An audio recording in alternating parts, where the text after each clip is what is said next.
তো বন্ধুরা সুপার বলের ইভেন্টে মুক্তি পেল মার্বেল স্টুডিও থান্ডারবোল্টসের ট্রেলার, যেখানে কিছু নতুন ফুটেজও দেখানো হয়েছে যা দেখে মুভির হালকা প্লট আর ভিলেন সম্পর্কে জানা যায়। আর আমিও হাজির হয়েছি সেটারই ব্রেকডাউন নিয়ে। কিন্তু এখানে দেখানো টিজারে যে সিনগুলো আছে সেগুলো ব্রেকডাউন কিন্তু আমি পুনরায় করব না, যেহেতু টিজারটি অলরেডি আমি ব্রেকডাউন করে নিয়েছি, সেখানে অনেক ডিটেলস নিয়ে কথা বলেছি। তাই আপনাদের রেকমেন্ড করব এই ভিডিওটি দেখার আগে সেটা অবশ্যই দেখে নেবেন যদি দেখা না থাকে, আর নইলে এটি দেখার পর সেটি দেখে নেবেন, তাহলে সবকিছু বুঝতে পারবেন। কারণ সেম ফুটেজের আমি কিন্তু দ্বিতীয়বার ব্রেকডাউন করব না, এখানে দেখানো নতুন ফুটেজগুলো আমি আপনাদের জন্য তুলে ধরবো। তো চলুন বেশি টাইম নষ্ট না করেই শুরু করি আজকের এই নতুন ভিডিওটি। ট্রেলারের শুরুতে নিউ ইয়র্ক শহর দেখানো হয়, আর তারপর কোর্টে ভ্যালেন্টিনা ডি ফন্টেকে দেখানো হয়। সে বাকিদের জানায় যে অ্যাভেঞ্জার্সরা আসবে না, আর তাই এখন আমেরিকার জনগণদের সুরক্ষিত কারা রাখবে।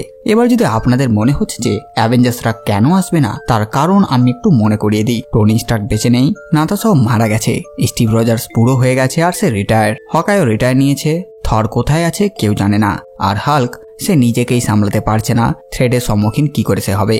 আর বাকিরা যেমন নতুন ক্যাপ্টেন আমেরিকা, ওয়াং, স্পাইডারম্যান আর ডক্টর স্ট্রেঞ্জ। তো ডক্টর স্ট্রেঞ্জ এখন এই ইউনিভার্সে নেই, আর নতুন ক্যাপ্টেন আমেরিকার কি হয়েছে সেটা আমরা আগামী মুভিতেই জানতে পারবো। আর স্পাইডারম্যান আর ওয়াং এর ব্যাপারে কোনো তথ্য আমার কাছে নেই, তাই এর উত্তর আমি দিতে পারবো না। আর থাকলো বাকিরা, যেমন সাংচি ও নতুন চুনোপুটিরা। তো এই থ্রেড যেটা আমাদের দেখানো হলো এর বিরুদ্ধে তারা কেউই টিকতে পারবে না, কারণ সেন্ট্রি হচ্ছে অনেক পাওয়ারফুল, আমাদের ভাবনা চিন্তার থেকেও পাওয়ারফুল। এর অরিজিনে আমি এর ব্যাপারে ডিটেলসে কথা বলেছি, অবশ্যই দেখে নেবেন যে কে এই সেন্ট্রি আর তার এই পাওয়ারফুল ফর্মটি কে বা ভিলেনটাই বা কে। তো এই সব ব্যাপারে আমরা আগেই কথা বলে নিয়েছি সেন্ট্রি অরিজিন স্টোরিতে, তো অবশ্যই সে সেপারেট ভিডিওটি আপনারা অবশ্যই একবার দেখে নেবেন।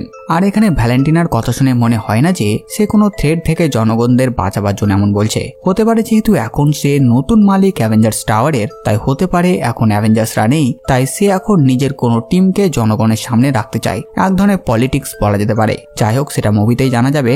পরের শটে দেখানো হয় শহরে ধ্বংসলীলা শুরু হয়ে গেছে, ঘর বাড়ি সব ভেঙে পড়ছে, আর তখন আমরা একটি ফিগারকে দেখতে পাই, এ হচ্ছে বব। আর এটা তার সেন্ট্রি ফর্ম না হয়ে ভয়েড ফর্ম হবে, কারণ সে সাধারণ মানুষদের মেরে ফেলছে বা হয়তো তাদেরকে নিজের ভয়েডে বন্দি করছে।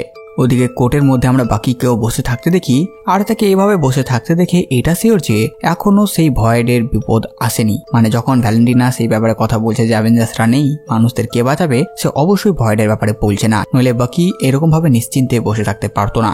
পরের সিনে বাকি রাস্তায়, আর সে আকাশের দিকে দেখে ভয়েড পুরো শহরকে নিজের অন্ধকারে ঢেকে নিয়েছে। নেক্সট সিনে রেড গার্ডেন, এলিনা, ইউএস এজেন্ট আর ঘোস্টকে দেখানো হয় তাদের চারজনকে কেউ মোটা লোহার রড দিয়ে বেঁধে রেখেছে। আগের টিজারে আমরা যেমন দেখেছিলাম বাকি তাদেরকে সে গাড়িতে চেজ করবে, আর হতে পারে সে গাড়ি থেকে তাদের এনে এভাবেই সেই বেঁধে রাখবে।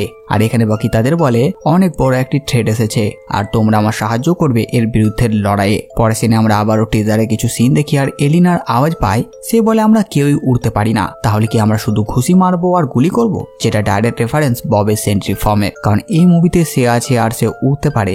এলিনা তাকে আটকাতে হবে এটা শুনেই বলেছে যে আমরা কেউই উড়তে পারি না। পরের সিনে আবারও কিছু টিজারে দেখানো ফাইট সিনের এক্সটেন্ডেড সিন দেখানো হয়। নেক্সট শটে আমরা দেখি ভ্যালেন্টিনা ডি ফন্টেকে সে নিজের নতুন টিমের ব্যাপারে বলছে, আর সেই টিমই হচ্ছে এই থান্ডারবোল্টস। আর যেহেতু সে এখন নিজের টিমের জন্য বলছে, যার মানে সেই কোর্টের সিনে সে বলেছিল অ্যাভেঞ্জার্সরা আসবে না, তাই হতে পারে সে সেখানে নিজের নতুন সুপারহিরো সেন্ট্রিকে ইন্ট্রোডিউস করানোর পারমিশনের জন্য বলছিল। কারণ টিজারে আমরা একটি ফ্যাসিলিটি দেখেছিলাম যেখানে বব ছিল, আর সেখানে বাকি জিনিসগুলো দেখে এটা শিওর যে সেখানে কিছু এক্সপেরিমেন্ট চলছিল। নেক্সট সিনে এলিনা কারোর ওপরে অন্ধকারে গুলি চালায়, আর সে হচ্ছে জন ওয়াকার। সে নিজের শিল্ডের সাহায্যে সেটা আটকায় আর এলিনাকে থামতে বলে যে সে কোনো শত্রু দল নয়, সে হচ্ছে জন। এটা সেই ফ্যাসিলিটির সিন যেখানে এরা সবাই পৌঁছে যাবে আর নিজেদের মধ্যে লড়াই করবে, আর তারা প্রথমবার ববকে দেখবে। এখানে এলিনার পেছনে বব, যার মানে যে আর্মি দলকে আমরা টিজার দেখেছিলাম তাদের হাত থেকে এরা ববকে বাঁচাচ্ছে এখন। পরে সিনে আমরা মরুভূমির মতন একটা জায়গায় একটি ফ্যাসিলিটি টাইপ কিছু দেখি, আর হতে পারে এখানেও কিছুর এক্সপেরিমেন্ট চলছে গোপনে। আর এরপর এলিনার একটি কুইক শট আর ঘোস্টের নতুন হেলমেটও দেখা যায়। নেক্সট শটে বাকি কারোর উপর গুলি করছে, আর এতগুলো গুলি করা দেখে আর ব্যাকগ্রাউন্ড থেকে বোঝা যাচ্ছে যে এটা অ্যাভেঞ্জার্স টাওয়ার, আর এতগুলো গুলি করেছে তাই এই গুলি সে সেন্ট্রির উপরেই করছে বা তার এভিল ভার্সন ভয়েডের উপরে। আবার টিজারের কিছু সিন, নেক্সট সিনে এলিনাকে দেখি সে একটি ল্যাবে গিয়ে একজনকে বেঁধে রেখে কিছুর ইনফরমেশন নিচ্ছে, আর একটি সিরাম টাইপ কিছু নিজের কাছে রাখে, আর হতে পারে এটি সেন্ট্রি সিরাম। নেক্সট আবার কিছু আগে টিজারের সিন, এরপর আবার অ্যাভেঞ্জার্স টাওয়ারে দেখি বাকির হাত কেউ ধরে নিয়েছে আর সে তার হাত খুলে ফেলে দেয়। এটা অবশ্যই সেন্ট্রির ভয়েড রূপ, যেটা তার আওয়াজ শুনে বোঝা যায় যে সে বলে তুমি ভেবেছিলে তুমি সবাইকে বাঁচিয়ে নেবে, কিন্তু তুমি নিজেকে বাঁচাতে পারবে না। আর সে শুধু বাকিকেই না সবাইকেই মেরে আহত করে দিয়েছে।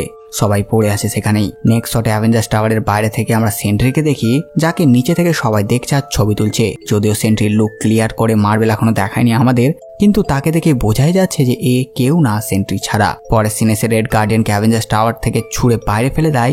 এবার রেড গার্ডিয়ান হয়তো কিছুতে আটকে বেঁচে যাবে কিংবা নিচে পড়ে গুরুতর আহত হবে, কারণ রেড গার্ডিয়ানও একজন সুপার সোলজার, যার মানে সে তাড়াতাড়ি তো মরবে না। এরপর আমরা থান্ডারবোল্টস টিমদের বাইরে বেরিয়ে আসতে দেখি টাওয়ার থেকে। তারা সবাই মার খেয়ে ক্লান্ত হয়ে গেছে। এখানে এলিনা বলে তারা এটা করতে পারবে না, কারণ এখানে তাদের সাথে কোনো হিরো নেই তাদের সাহায্য করার জন্য।